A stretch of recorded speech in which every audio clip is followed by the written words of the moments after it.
I think there was a kinship in knowing that we had sort of both passed that really idealistic stage of market gardening, and knowing that the reality of it is really tough, and that there's challenges and things you can't avoid, and everything's difficult quite a lot of the time. But a lot of those challenges are also kind of more easily approachable as a team. And so I think that's where the idea of working together started.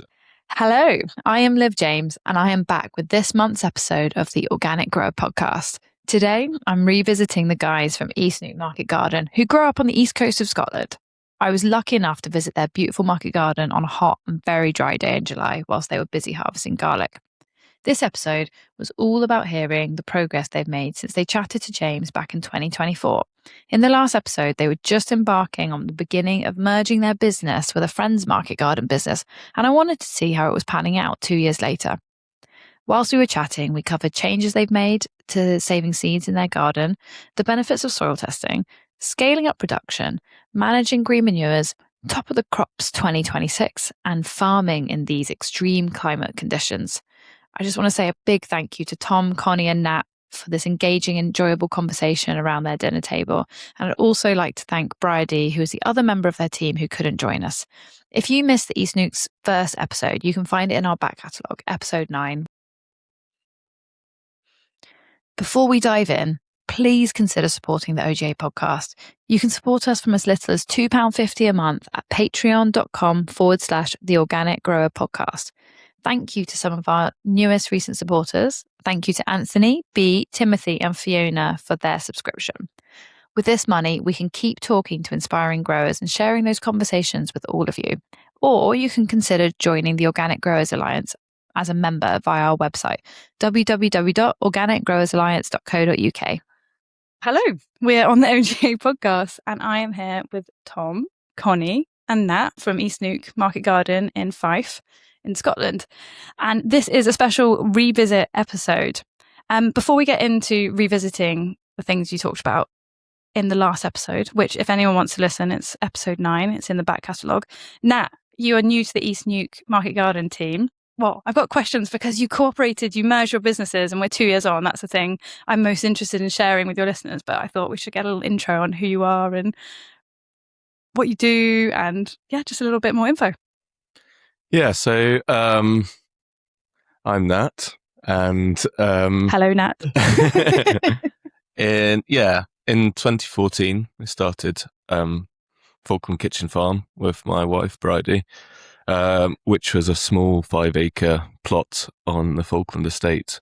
We had started as part of a new farmers program that Nourish Scotland were running. So we did a bit of a season of working at Pillars and learning a bit through the new farmer scheme, and then basically jumped right into starting a market garden. Like any good market gardener, I think you have to just jump in head first. And I know in the last podcast you spoke a lot about that, didn't you, about starting?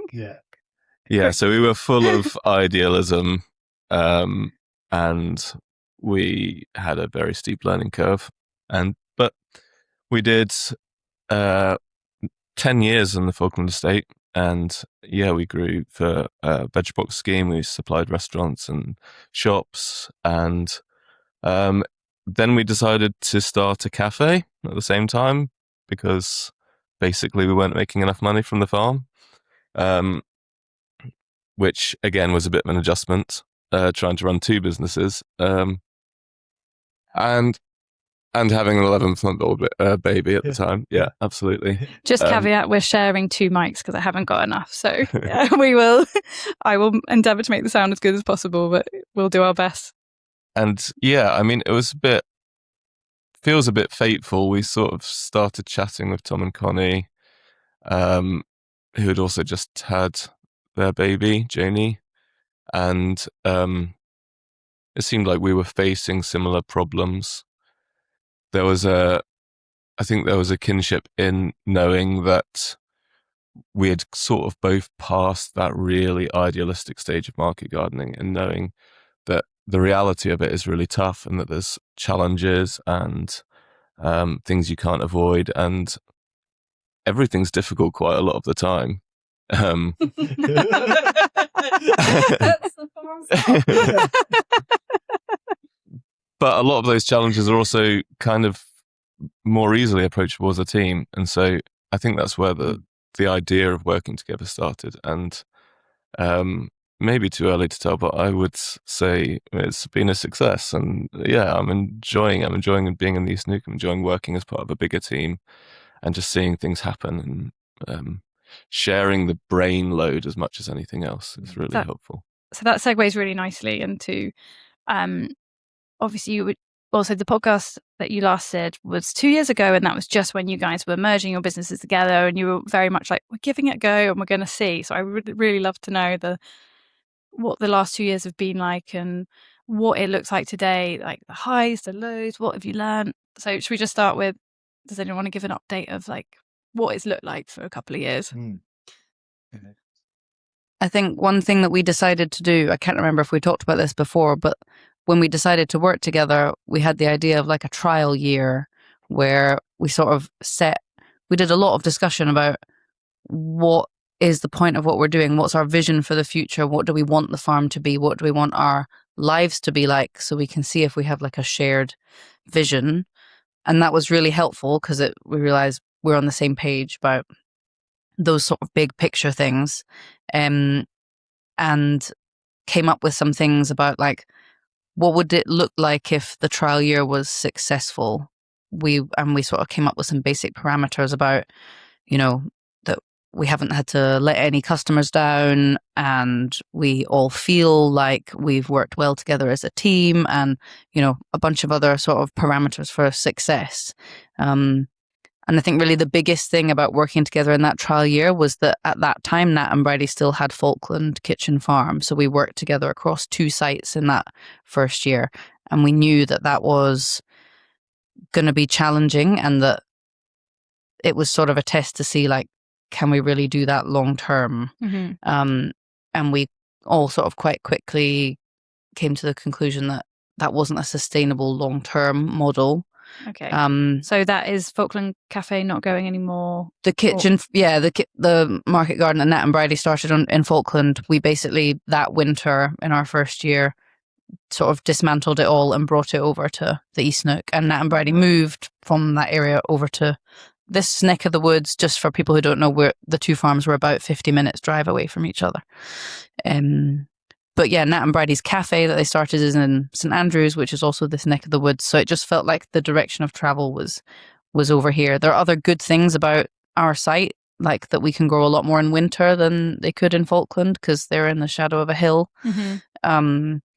And although the soil was really nice, it just made more sense. And that's probably, so then one of the biggest adjusting things in the second year of working together is actually that's now a different trial year because it's a different situation. We're not constantly driving backwards and forwards from to another farm with like plans for how to make the time we do spend there super efficient and the logistics of harvesting that produce and bringing it back. And so it's adjusting to a new situation. And I think the main thing really that's been so important is to just have really regular meetings and check-ins and making sure we're all on the same page kind of thing. And I remember when we spoke to you about it a long time ago that one of the first things you said was have really clear roles and responsibilities.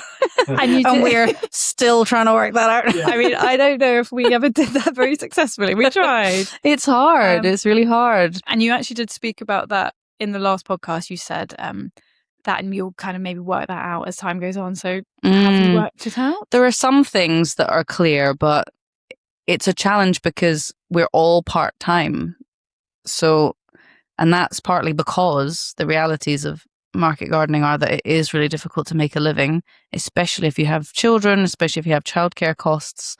Like Nat and Bridie have got the cafe. It's like a whole other business, a much bigger business. It takes up like a lot of headspace and time. I've got another job this year for the Soil Association. Tom was working for the Gaia Foundation last year.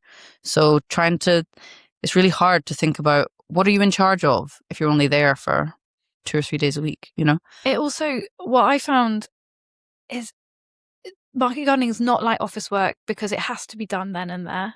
And so when you're like, oh, I'm looking after the books and I do that on a Tuesday, it just doesn't work when you're like, we've finally got some dry weather, we need to plant or whatever, or do some groundwork, whatever it is. And yeah, that was what I struggled with. It doesn't have that like those parameters which are clearer with office work, perhaps. Yeah, totally. Like I went back to doing 4 days a week this year, so I am the one who's there the most now, only by like a day, really. But like that does seem qualitatively enough to be like, oh, really, I'm the one that needs to see the whole picture, which was an adjustment from then the previous year working like really properly part time, like 50-50. Then it was like, oh, well, I'm back into the flow of it being way more intense again, which I like was kind of relishing. But now it's like mid-July and I'm melting slightly. But I do like it. It did for me, like taking that year to do like 2 days of some other work that was more remote working and stuff was like amazing and great. And I had like amazing colleagues and did lots of really cool stuff. But it did make me think, oh, but I do actually want to be doing the market gardening stuff, which was good. It did make me, that was a nice experience to prove that to myself or whatever. But yeah, the other thing about what's happened in the merger since is like it sort of has, with combining the farms or consolidating the farms to the East Neuk, we've sort of continued on like a journey that we were going on every year anyway, of like tacking on a bit more land.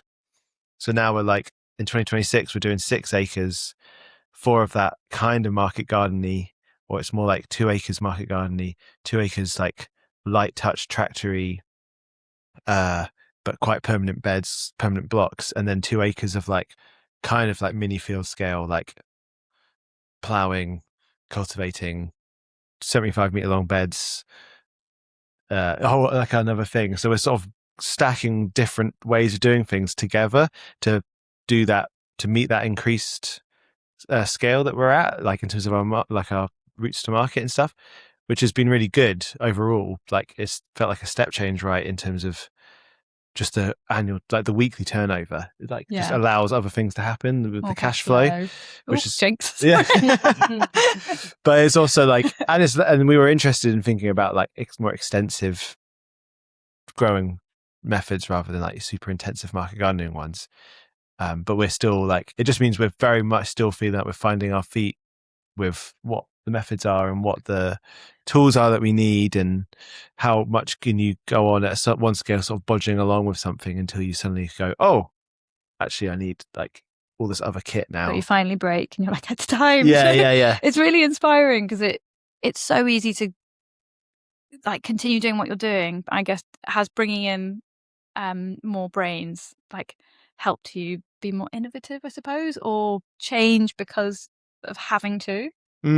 Yeah, definitely. I mean, like Nat and Bridie's experience is like, you know, they were doing it since 2014 and did lots of different things. Like just that alone is really great. And then having like, 4 heads to bang together on something. We've all done slightly different things. We've all read or seen different stuff. So it's like, and if you have an idea and other people think more than just the other person, if 3 other people like nod their heads at you and think, yeah, that's cool, we should try that. That just like is more affirming. It just makes you feel a bit more confident. Or like just talking through something, like on any given day on the farm, there's going to be 2 of us as sort of manager to people who can think things through and have the sort of big picture, which is really great. Yeah. Well, I'm very excited for you guys where it's got to so far. Has there been anything that you would already change, or anything that you've learned, or anything you'd pass on to some other people who are thinking this way?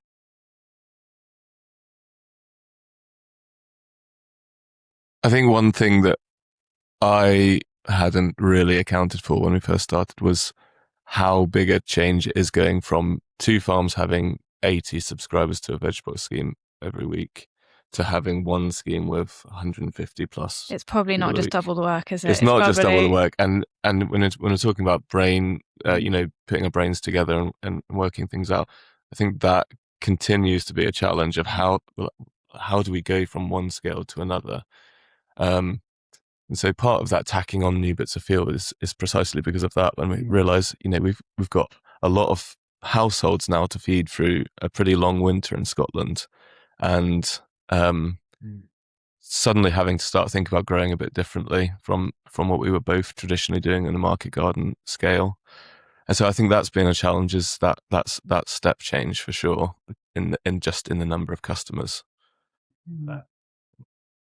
Without like a huge cash injection from somewhere as well, right? Like we've tried to just sort of use the shared assets that we had and with a little bits of light investment here and there, but we haven't had some kind of miracle fall through of like money to spend on like, you know, a much bigger tractor or field scale implements and stuff. So it's like, yes, that's like finding your way, but it does make us think, is there a way that we can get some miracle drop of money? Like we're like doing a big loan or some kind of like thing where we can like sort of do that step change in one go.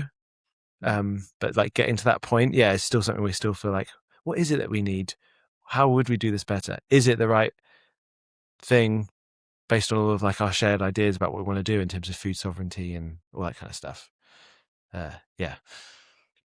Yeah, I think the last thing you said is what I was thinking about, in terms of we sort of recognize the need for that, but we also really want to make sure that we're continuing to do the type of farming and the type of work that we want to do.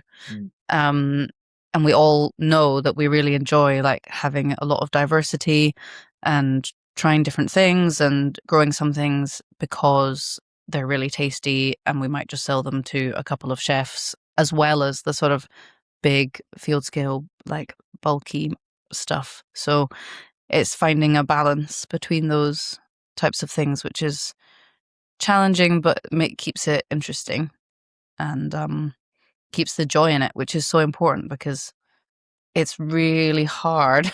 So if you aren't finding joy in it anymore, then you're not making any money. So what's the point? Yeah, that you took the words out of my head. My last question on this is decision making, and because there's more of you, and you probably I don't know what your decision making process is, but if I'm assuming you need to consult each other with things, or how is that process? I would say, luckily so far, it's all felt quite natural. We've not really had a moment where it's felt like we're in major disagreement about anything. I would say we're trying to formalize the structure that we have through setting up a workers' cooperative, Nice. which I think will give some structure to decision making. But it's really just about regularly meeting up, talking things over, making sure everyone's in the loop. And as Connie said at the start, that year where we're working out how things work together, I think that was really empowering to realize that we were sort of on the same track. We were thinking on the same lines. And I think so far, touch wood, that's continued to be true. And yeah. That's great to hear. I think we don't have a really set, strict thing about decision making, but it feels to me like there's sort of like day-to-day quick decisions that you need to be able to take on the farm about, like, you know, when you're going to turn over this bed, or what should we put on the list this week? Those kind of things, we sort of accept that if you're the manager on that day, those are things that have to happen. But the sort of slightly higher level, like only slightly bigger decisions, we all discuss as a team. And just being able to talk things through, just having more brains. It is a shift because we both were like couples farming separately. And so you're obviously used to just talking about stuff with your partner, like at home in the evening. And so it's like you do have to make a conscious decision to be like, this is, we all have to do this together. But yeah, I think I totally agree with what Nat said, that like it's felt really good. It's felt like we are a team and that we agree about like most things. But it is important to have strategies in place for like, if we don't agree, like what do we do then? I don't know. What should we do then? Thank you. That was very comprehensive of where you guys are. I look forward to another revisit and hearing how it goes. It's really, in our individualistic culture that we've all grown up in, it's so hard to put that cooperative mindset, and then let alone the like sort of everyday toil of market gardening as well. So I look forward to hearing how it goes. So the other things you brought up that I thought were really interesting in the last podcast, and here where you are, is Tom, you mentioned about seed saving your tomatoes, and then I was lucky enough to visit today and see those tomatoes growing. And I know that Holly Sylvester, who also works at Gaia, joined your team a couple of years ago. So I just wanted to know where you're at with seed saving. Like when I visited today, I saw lots more crops growing for seed, and how you're managing that alongside a market garden, because it is exhausting doing it anyway and then adding another business in. Yeah, it's been great. Holly joined in her first season was 2025, wasn't it? Yeah. We had met, she woofed on the farm in 2021 or something like that, and then just stayed in touch, just got on, and then just watched her journey from afar, and then it sort of things lined up, and she wanted to make the move, and it's been great. And it's nice to sort of have a friend come who's also incredibly skilled and passionate. It's very good. Just that's a big up Holly thing at the start. But it's we were dabbling in doing some seed stuff for a while. We did the Gaia Foundation Seed Sovereignty seed saving year-long training in 2020, I think, and then just we're doing bits and bobs for ourselves, really, mostly tomatoes, and the Oxheart tomatoes especially were just one of those things where we got this huge win straight away. That's probably what I talked about last time. But then since then, with our other friends, Hayley and Finley as well, who started Seeds of Scotland, I think they've been running since 2023, selling. They also worked on the farm in lockdown, I think, or end of lockdown, and we've stayed friends since then. And so they were then beginning to think about contracting, and the last couple of years we've been doing a bit more seed contracts. I think we're doing 7 this year. What's on contract this year? We're doing 3 different tomatoes: the Chilegia tomatoes, this blush tomato, which is a sort of plum tomato shape cherry that's orange and streaks of orange on it. It's beautiful. And then a pinky, which is another cherry tomato, all for Seeds of Scotland. We've done Claytonia for them already, and then we're also doing Northeaster beans for them.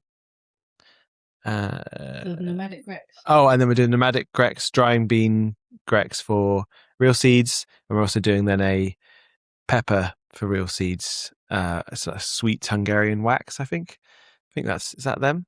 Hungarian hot wax. No, it's not. The ones in the pots. Yeah. I did see them today. I think that is. I've bought them before, and I think they look like that. Cool, yeah. That's good. But then, sorry, Kate, if that's wrong. Yeah, they've had a bit of a time. We knew that they're very old seed, and it was sort of a last chance to grow out and see if we can get a good crop out of them, so they can sort of keep them going in the catalogue and stuff. And they took a long time to germinate, but they seem okay now. It's I think nice we're to going to be part of that stewarding journey. Yeah, and actually making sure that we still have those seeds accessible. Totally, that is the amazing thing about seed, is that you're part of you're just always aware that you're part of a much longer conversation with whatever it is that you're growing. You're part of a stewardship, or a story, or a culture, or whatever it is. You're sort of always connected into those things.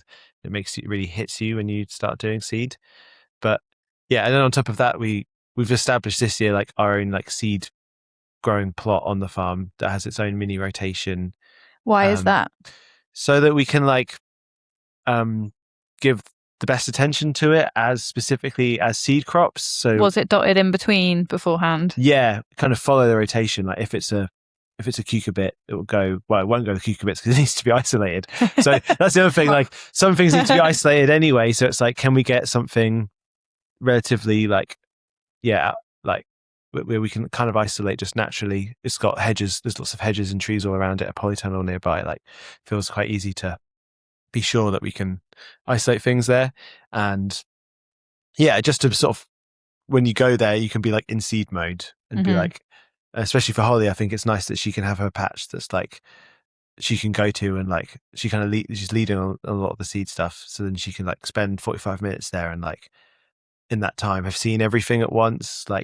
If she's hoeing or trying to manage something, she can sees the whole picture. Also trying things out. Yeah, please. Just that it's also nice to have a specific place where, if Holly's got loads of interesting seeds from different places that she's been, we can try things out and see if they're good before we go to all the effort of saving seed from them. And also, that we can have a specific place where we're sort of practicing things. Like we haven't really done very many biennial crops, for example. So, trialing growing out some chard and all the supports that needs and that kind of thing. So, it's not like a part of the business that makes like loads of money. It's not like an easy, let's just tack that on and it'll be a really easy. It's not that. It's more about we've seen the benefits of it when we've done it ourselves, like with the Oxheart tomatoes, for example. They're just consistently ripe and ready so early, like earlier than any of the cherry tomatoes. I mean, that absolutely blew my mind because we're in Scotland. And, coming from the southwest myself, I was like, it's middle of July and there's ripe Oxheart tomatoes. Yeah, so it's crazy. From a place of wonder for me, I'm like, it's so worth it. Exactly. I think that's one of the things that people maybe don't quite realize how fast in a way. I mean, I don't really understand all the epigenetics stuff about it, but I can see. I mean, it's quite nice, even if you don't understand, if you can just see anecdotally, you're like, this is great. Yeah, exactly. Have you noticed any disease resistance with the Oxheart? Like, is it lowering disease, or you haven't?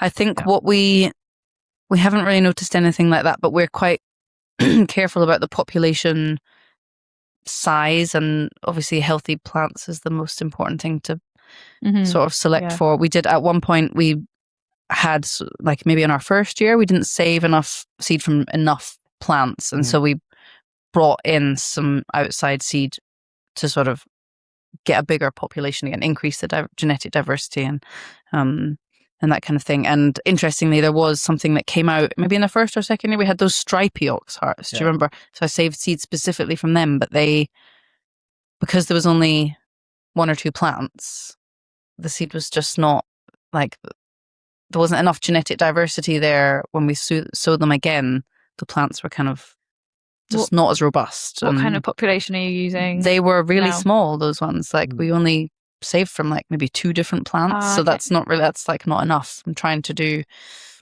20-ish, about that kind of amount. And often what we're doing now is we'll just take out ones that we don't want to save seed from, so that there's lots of genetic diversity, rather than select like the like 6 perfect ones. It'd be more like, let's take them unless the like do you know what I mean? Kind of the other way around, which I think is working quite well. That's nice. Also helping tackle modern day obsession with perfection. I love that. Yeah, that's good, because like the other thing that Holly's brought is the interest in like population type growing, or like landrace gardening type growing, where it's like not, you're doing seed saving and you're growing for market, and you're not trying to be like, I'm keeping a specific variety, or like a lot, like I'm maintaining specific variety. It's like, I've got a population of broad beans that all do something quite useful for me.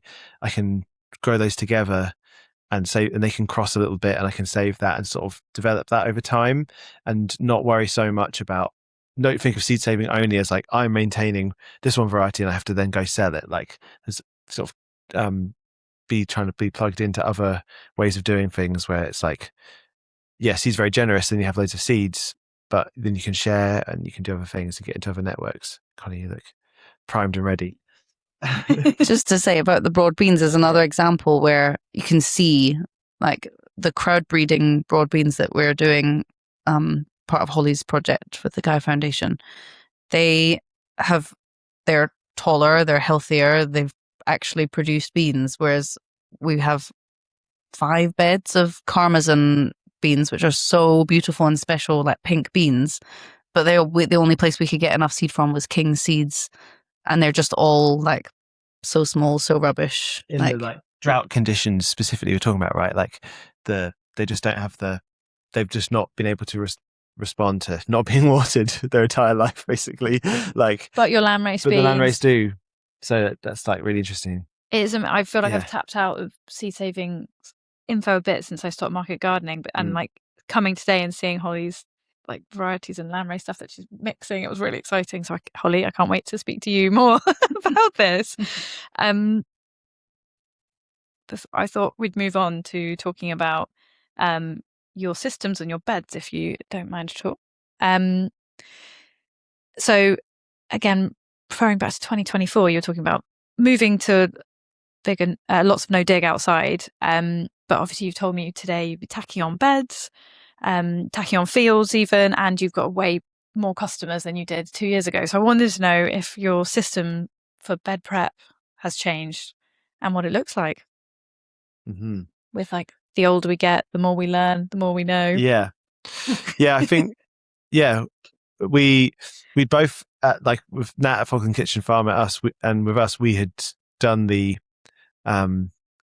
adopting like no dig outside as well as doing it in the tunnels in the early years of the market garden, and then kept trying to, as we expanded like year on year, just like use more of the holding we already had, just from starting from very small, kept trying to introduce new blocks as no dig.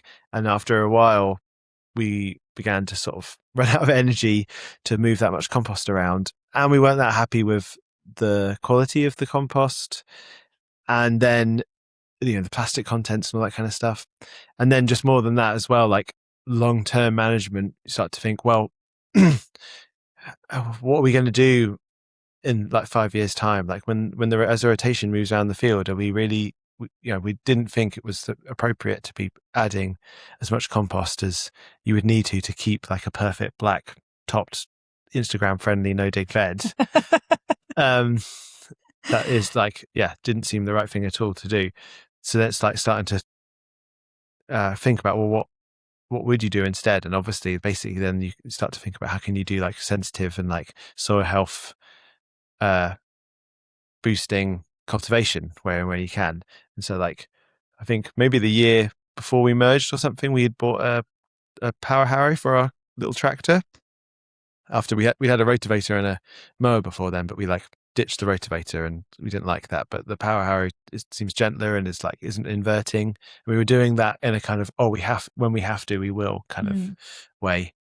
But now we're at the stage with just like labor and time and wanting to do a lot more like undersowings and green manures and integrate lots more living roots throughout the season and over the winter, that we couldn't tarp the whole field in spring. You can't tarp 4 acres. We decided to tarp the sandbags, like yeah. So, and you're very windy, I know. Yeah, exactly. We often say, like when we have new people on the farm who are like new to market gardening, like it's surprising how much of your time is spent as a market gardener moving large pieces of sheet material around. Like it's crazy that it's either I think mesh. Market gardening is just moving things from A to B. Yeah, but it doesn't matter what it is. yeah. Like so, we didn't want to do that either. And then it's like, okay, so then we slowly are moving towards doing a bit more cultivation, and I guess the big thing about that is then thinking about how do you do that like sensitively and nicely and not then become to rely on it as like the default that you have to always do. Like obviously you can still tarp things for a bit. It's still like a really good method for like blocks at a time or whatever when you need to. So we still do that. Yeah. We sort of it's like hybrid mix of things at the moment, which feels right. And trying to then think about like this year a lot.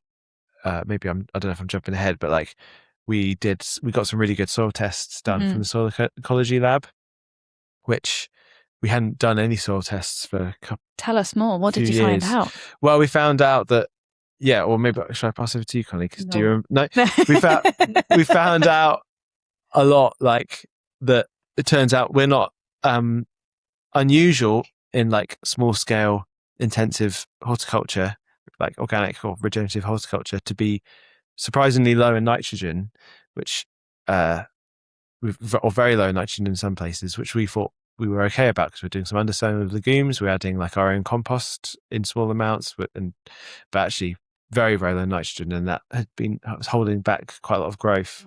Molybdenum. And almost zero molybdenum, which is a very important trace element for. I've never heard of molybdenum. Yeah, that's really important. That's really, really important. God.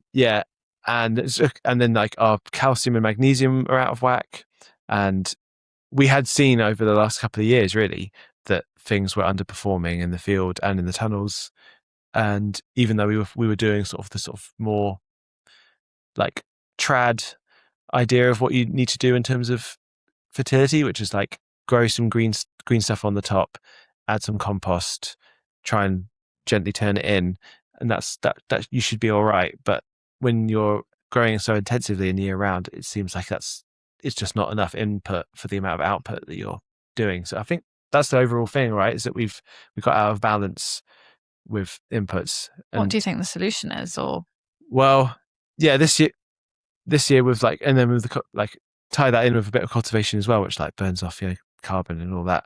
Then we're trying to do this year. We're using chicken manure pellets, like in quite a gentle amount when we turn over beds, to get a flush of nitrogen in there, because we just need the nitrogen. I mean, is that something you hadn't done before? I hadn't really done that before. We've done it a little bit before, and like Nat, you'd done it a bit before at Falkland, but like, there's a kind of feeling of like, oh, is that cheating almost, But like, actually, the whole thing about soil and plant science. It's true. Like, I want to do it with nature. Yeah, it exactly. Comes in a bag. It's pellet shaped. Yeah. It feels sort of like we're very conscious. Like, sorry, I'm hogging the mic, but we're very conscious of like you don't want to replicate like input based agriculture in like a broadly agroecological organic system, but you've got like nice packets of nice stuff, and so you feel kind of okay about it.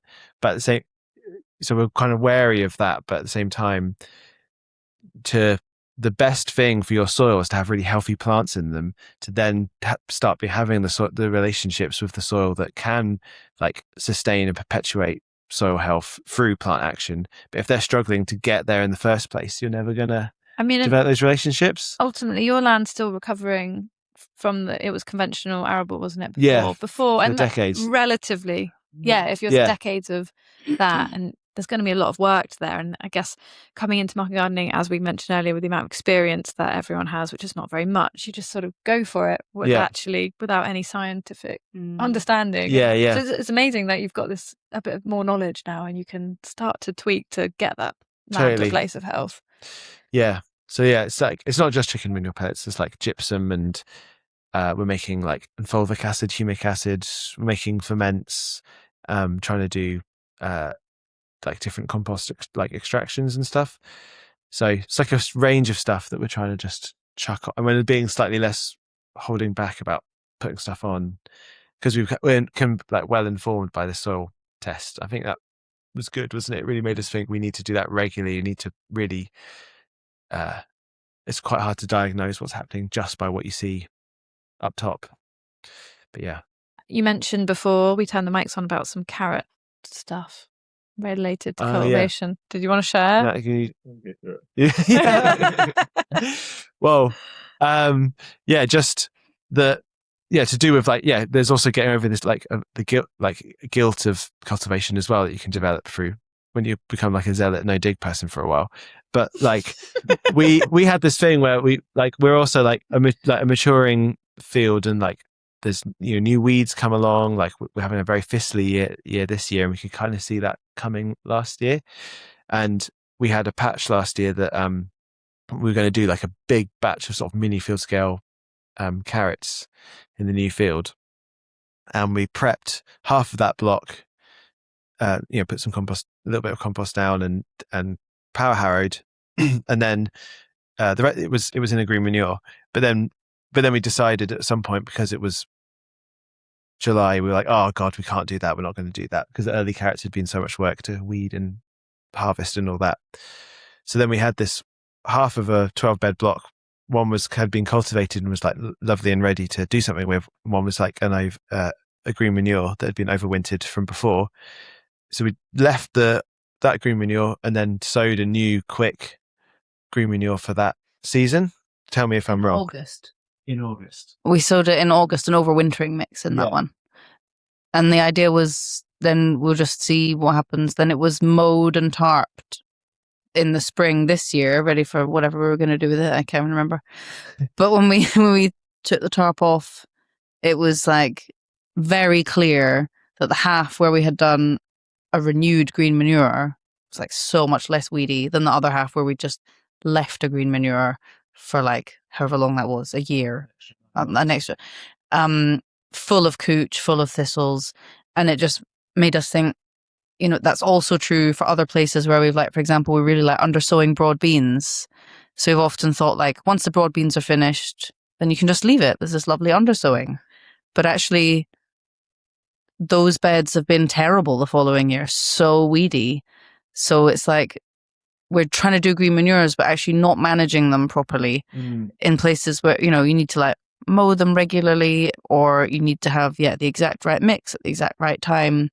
With the exact right weather, so it germinates. Yeah, it's complicated, but I think then maybe what we should do with broad beans, for example, is actually just don't undersow them, try and keep them weed free, and then when they're finished, cultivate and sow green manure for overwinter, and actually those beds will probably be a lot cleaner the next year. So is your takeaway from this better management of green manures so that the weeds don't get out of control? There's lots of nodding heads around the table. Yeah, totally. I mean, it was just not to go over it again, but it was you could see the edge where we had power harrowed. It's just a straight line, and it was just a complete border where one side was coochie, the other side was not. It was so stark, and we were we all just stood. I remember us standing there, just we must take a lesson from this. We must learn something from this and remember it, because it was really stark. Oh, thank you for sharing, because it's so important to hear this, especially if people are moving away from no dig as they upscale or realise the past 100 compost is crap, whatever you want to call it. Does a job. So should we leave that? Is that left in 2025? Was that 2025? That's this year. This year, left in the first half of 2026. What is one of your top crops this year? We had a last podcast, you had an amazing thorough explanation of your peas, which I really enjoyed. But have you got a crop that's been a star, and do you know why?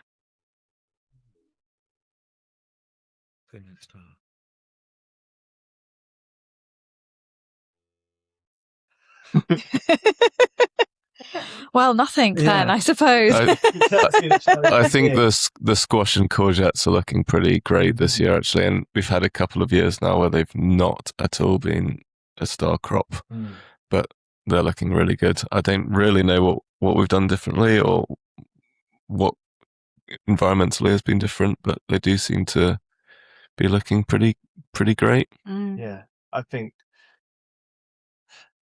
think just one of kind of going back to the other stuff, just fertility, we've added nice well-rotted organic farmyard manure, and we've tried to get a spreader to spread it, but we're getting it from a friend and we couldn't organize transport, so it was one day I was we're gonna have to sling this off a trailer, but we did it, and it's been really good. That's true, and part of that also was the direct seeded stuff, right? We ended up a bit short because we were also putting some up in the 2-acre field scale bit, so we direct sowed some farm saved seed of this Maxima flock that Holly started with Jane Arnold at Oxton's, and then we've got the seed now and have grown that out for two generations, and that came up so quick, so uniformly. It's basically caught up with the stuff we transplanted. It's amazingly robust. So that's a nice lesson. When did you direct sow that? Because it's amazing for me to hear. I know large scale pumpkin growers will sow squash, but as in a market garden, it's it needs heat, it needs all the perfect conditions. Yeah. Do you know? Can you remember? It would have been the second week, or the end of the first week of June. Because I do always think squash and courgettes really suffer with transplanting. So that's really cool to hear. Yeah. So you'll try that again, maybe? I think we probably will. Yeah. In fact, I then did it again, I don't know, 10 days later or something, up in the field in 75-meter beds for some what probably would be quite late, maybe summer squash type stuff and some extra courgettes. I just thought the beds were empty but had been worked, needed something to go in them, and I thought, wow, that's worked so well, let's direct seed 150 meters off them, and they basically every single one's come up, and that's a mix of bought in seed but a lot of home saved seed from the last 3 or 4 years, interesting summer squashes and stuff, and that's also looking really good. So struggled to think of an answer there, but that is a nice one. Every time I see those, I think, yeah. Your courgettes were looking good when I was looking, and I was you've got a lot of courgettes, but I know you have a lot of customers, so that's a lot of picking, I'm imagining. So we're in July. We're having another long heat wave. It's 2026. We had a heat wave in 2024, 2025. We had the wettest winters. How is it farming in this climate since the last time you spoke to us? Because it feels like it's been quite extreme since 2024. Who wants to go with my fun last question? Well, you've kind of asked that at a good time, because we've already been struggling with getting enough water onto crops for the last few weeks, certainly, and now we've had a problem with the borehole that pumps water onto the farm. So we've literally got no water on the farm at the moment. So it's a bit of a scary situation. But the dryness is just scary, and it's the dryness more than the heat that I think is really affecting us. We just it's kind of the same thing with setting up a farm on a smaller scale and then leaping to a giant scale. Is suddenly you have to get water to so many different places and so much of it as well when there's no rain at all. Have you set up irrigation in the larger fields, or you're relying on rain? We've got irrigation in the larger field. That's we've got a pipe that's fairly good, but again, the sprinklers and the systems that we have aren't really up to spec for what we really would need. So it's jostling with that. But yeah, there's as I say, I've been farming since 2014, and the difference in the weather is just astonishing. Like as we speak, Arthur's Seat in Edinburgh is on fire, or wildfires, and Cairngorms have gone up ablaze, and it's not really the sort of events you'd expect in Scotland. No. Is there anything you're doing to mitigate? To a point, there's only so much we can do. Is there anything? We can definitely do more. I think when we first started, and for the first few years, we tried so many different methods. We tried millions of different things. Tried growing rye and then crimping it and planting through it and all those kind of things. And we did a lot more mulching with straw. And there's always a trade-off, like we'd mulch things with straw and that's going to keep the moisture in, but actually also makes it really hard to weed. Mm-hmm. And the places we have mulched with straw just become really thick with couch grass the following year. It's just, you sort of think, yeah, you want to do all the classic good methods that will conserve moisture or whatever, but there's always a trade-off. I do think the seed saving is going to just become increasingly important, so we can have diverse populations where some varieties will perform well and others won't, but that's okay because there's enough diversity in there to kind of make up for it. And having seed that's adapted to our soils and our climate, and just being able to, I think one thing we don't really talk about enough in general is just how important it is to have access to finance at key points in your farm's journey. We couldn't have done anything if we didn't get a Dean Organic Fund loan at a certain point in our development, and a bounce back loan from the government for COVID, and various different bits of money from the council for different things. And so, in order to actually, there are really big challenges. Everything to do with climate change is huge, and we've known for ages that we need to get better rainwater harvesting systems and pump from there with a stronger pump and everything. But we recently just came up against the problem of having not enough electricity to even run that.